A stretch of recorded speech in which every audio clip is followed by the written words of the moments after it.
Hello! I'm back again with another video. Today is going to be a wild ride because we are talking about a wild book.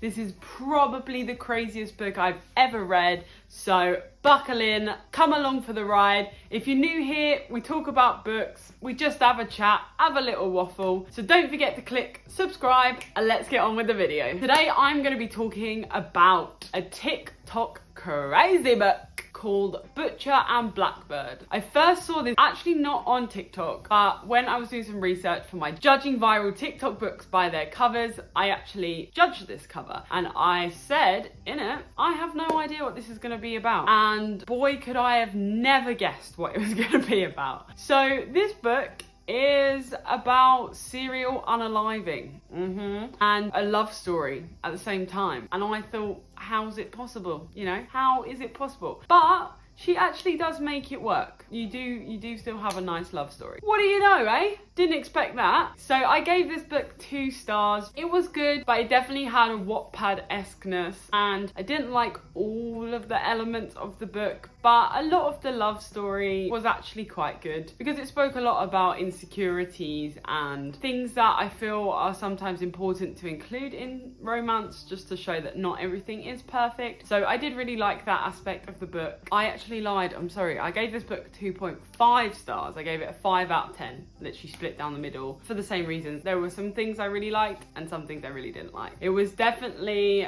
bang smack in the middle. I gave this book 4 chilies. It was very spicy. There's a lot going on. This book actually has a trigger warnings page on the first page, so obviously make sure you read that before you go any further. But this is definitely probably the darkest and sauciest book I've read yet, I would say. It definitely had a lot going on in there, so be prepared. And remember, not every book is for everyone, so if you don't like it or you don't think you're able to read it, that's completely fine. You can just hear my silly little review about it where I won't mention anything specific. Anyway, I got you covered. If asked would I recommend this book, I said I don't think so. I feel like you'd have to be a very specific type of reader and you'd have to kind of read it whilst getting over certain aspects of the book. I think it would be one of those harder ones. I don't think I would just go around being like, oh my god, you have to read this book. So my first thought when I finished this book was, what the actual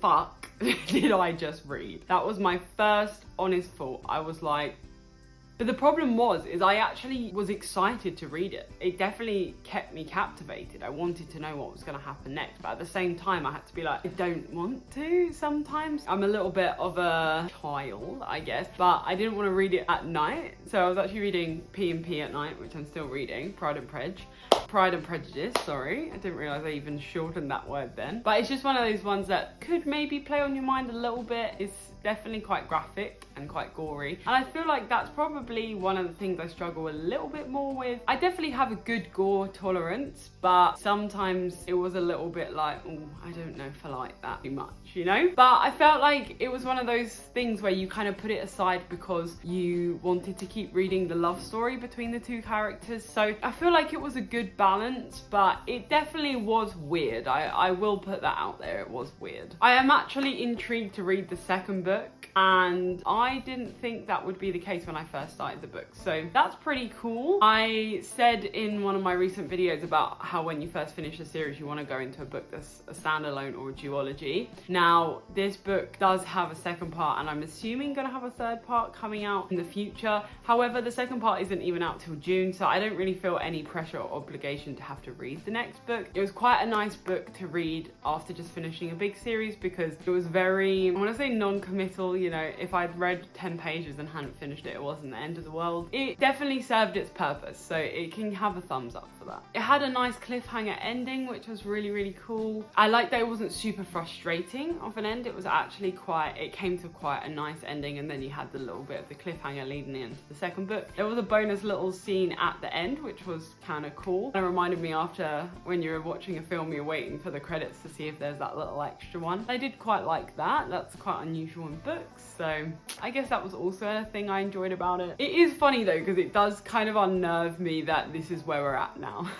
I feel like someone had to make that leap, someone had to make that jump, but it is kind of crazy that we're at the stage of society where we're writing romance stories about Serial Unalivers.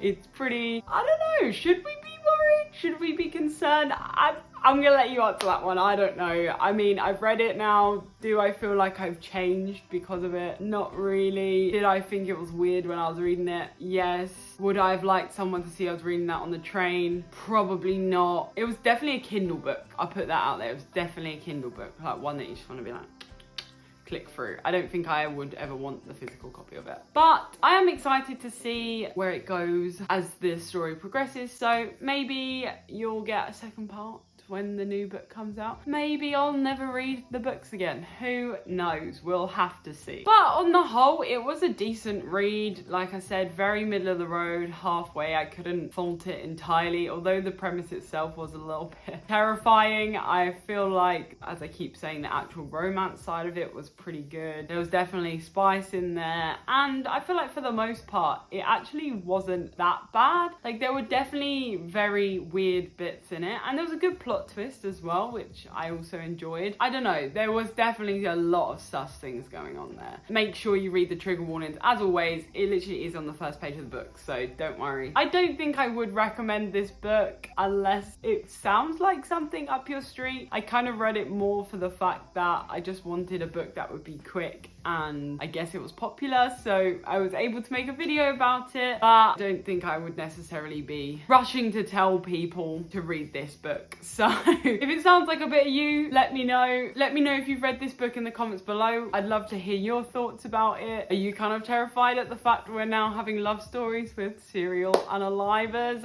or what do you think? Anyway, thank you so much for watching. I've definitely rambled on and waffled enough now. I hope you enjoyed it. Don't forget to give this video a big thumbs up, smash that like button, and don't forget to subscribe.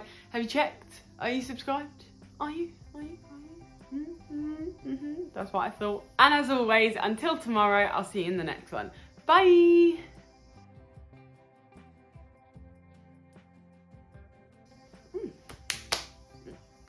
It's quite good actually. Like, I feel like it's quite flowing, you know? Don't forget to give this video a big thumbs up, smash that like button. Sorry, I came at you there, didn't I?